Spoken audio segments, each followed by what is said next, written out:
Hey, everyone! Today, we're back in the garlic patch. As you can see, the mustard cover crop I planted in between the rows is starting to flower. That's our cue.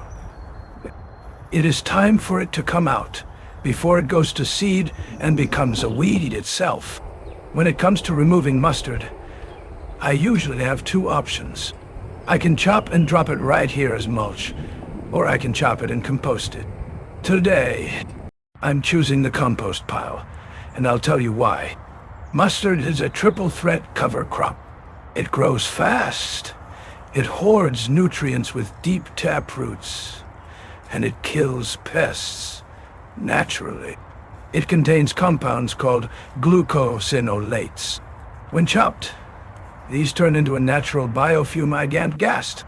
Normally, I would chop it, till it in, and cover it with a black tarp or weed membrane for 3 weeks to kill soil diseases like Verticillium wilt.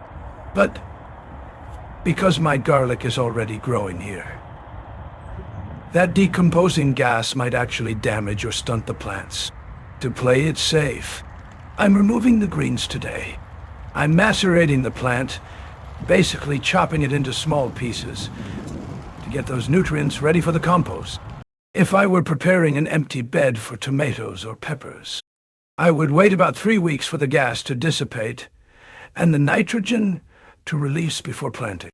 Those robust transplants can usually handle the soil after just 2 weeks, as long as you clear a small hole in the mulch so the stem isn't touching the fresh mustard. With the mustard gone, I don't want to leave the soil bare. I'm moving in with straw mulch. This is going to do 2 things. It will keep the weeds from taking over now that the mustard isn't shading them out, and it will help the soil hold on to moisture as the weather warms up. So, if you're using mustard, remember the golden rule. Chop it when it's in full flower for maximum potency.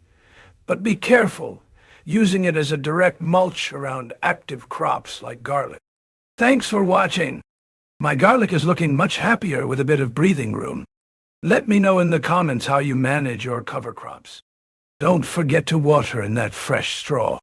It helps it settle into place, so it stays exactly where you want it, even on a windy day.